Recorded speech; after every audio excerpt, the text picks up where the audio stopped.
Welcome to ચેતુસ kitchen.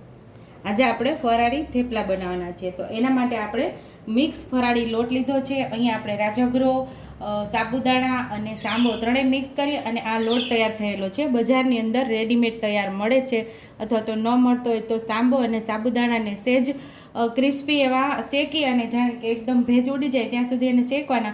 Mixer જારની અંદર અથવા તો ઘરની ઘંટી સાફ હોય એની અંદર દળી અને રાજગરાના લોટ તો તૈયાર મળે છે, અથવા તો તમારી પાસે રાજગરો હોય તો સેમ ક્વોન્ટિટીમાં મિક્સ કરી અને આ લોટ તમે તૈયાર કરી શકો છો। તો મેં અહીંયા આપણે રેડીમેડ જે બજારમાં મળે છે એ જ લોટ લીધો છે, અને અહીંયા આપણે ચોખ્ખું સિંગ તેલ લીધેલું છે, અને અહીંયા આપણે 2 બટેકા બાફી લીધા છે।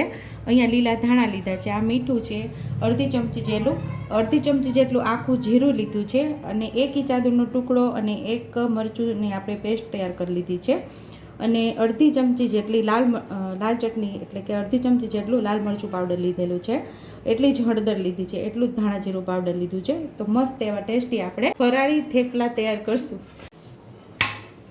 તો બટેટાને આપણે એકદમ સરસ છૂંદો કરી લેવાનો છે।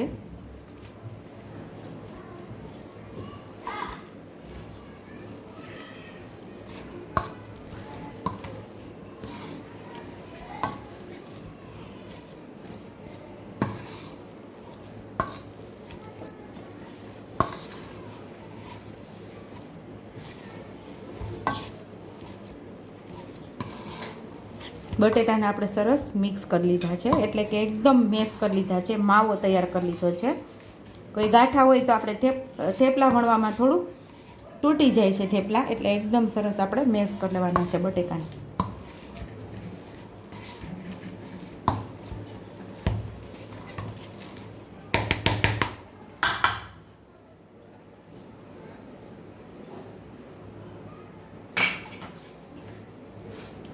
આદુ મરચાંની પેસ્ટ આપણે ઉમેરી દીધી છે, લાલ મરચું પાવડર ઉમેરી દેશું, ધાણા જીરું પાવડર ઉમેરી દેશું। જે તમે ફરાળની અંદર ન ખાતા હોય એને તમે સ્કીપ કરજો।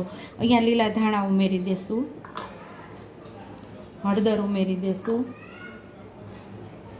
આખું જીરું ઉમેરી દેશું, અને ફરાળી લોટ આપણે ઉમેરી દેશું આમાં। અહીંયા આપણે 1.5 કપ જેટલો ફરાળી લોટ લીધો છે, આ આપણે અટામણ માટે રાખશું, કારણ કે થેપલું મળવા માટે આપણે થોડો લોટની જરૂર પડશે, એટલે આપણે સાઈડ ઉપર આને રાખશું। 2 ચમચી આપણું ઘરનું જ મેળવેલું દહીં ઉમેરશું, સ્વાદ મુજબ આપણે મીઠું ઉમેરશું, મોણ માટે આપણે 2 થી 3 ચમચી જેટલું તેલ ઉમેરશું। બધું સરસ આપણે મિક્સ કરીને લોટ બાંધી લેશું।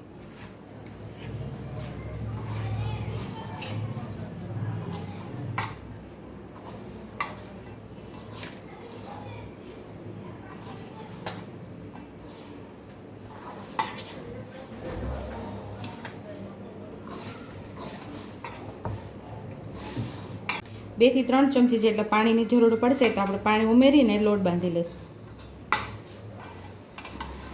પહેલાં આપણે દહીં અને બટેકા ઉમેર્યા હોય પહેલાં લોટને સાથે મિક્સ કરી દેવાનો, નહીંતર તમે તરત જ પાણી ઉમેરી દેશો એટલે તમને ખ્યાલ નહીં આવે કે કેટલા પાણીની જરૂર પડશે। લોટ અને બટેકા સરસ મિક્સ થઈ જાય પછી તો પાણીની જરૂર હોય એ પ્રમાણે પાણી ઉમેરવાનું।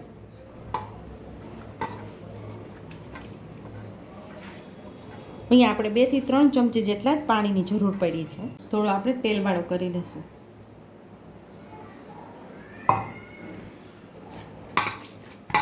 આવો લોટ આપણે બાંધી લેવાનો।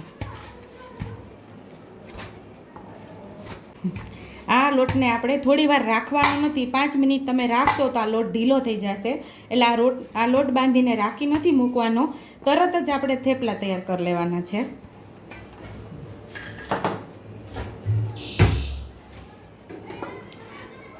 આટલા લોટનું લૂવું લઈ અને આપણે થેપલાને વણી લેશું।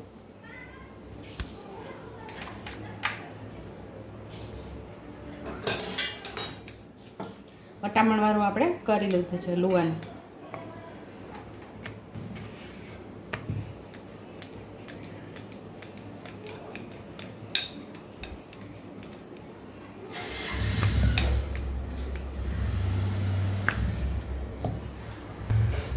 આપણે જેવડી રોટલી વણીએ એ જ સાઈઝનું આપણે થેપલાને વણી લીધું છે. હવે તવો આપણે સાઈડ ઉપર તપવા રાખી દીધો છે, એમાં નાખી દઈશું આપણે.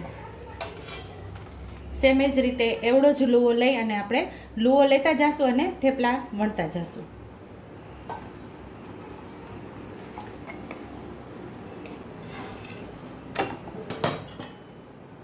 અહીંયા આપણે સિંગ તેલ લગાવી દઈશું.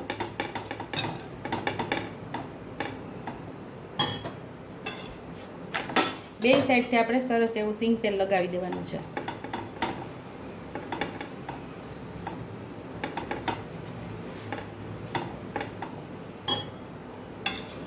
બે સાઈડથી પલટાવીને સરસ થેપલાને આપણે પકાવી લેવાનું છે.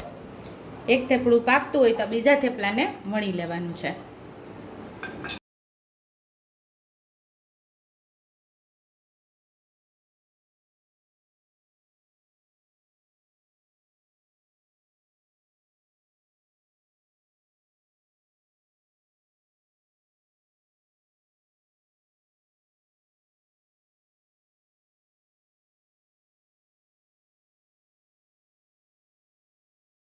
અહીંયા આપણું થેપલું રેડી થઈ ગયું છે, તો ડીશમાં લઈ લઈશું. સેમ એ જ રીતે આપણે બીજા થેપલાને પણ ઉમેરી દેવાનું છે.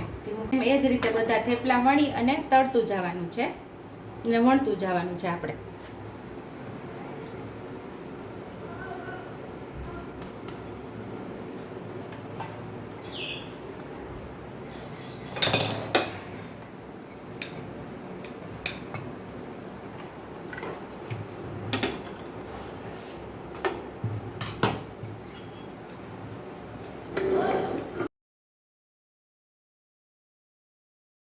સેમ એ જ રીતે આપણે ઉપરથી તેલ લગાવી અને બીજી સાઈડ ફેરવીને પણ તેલ લગાવી લેવાનું છે.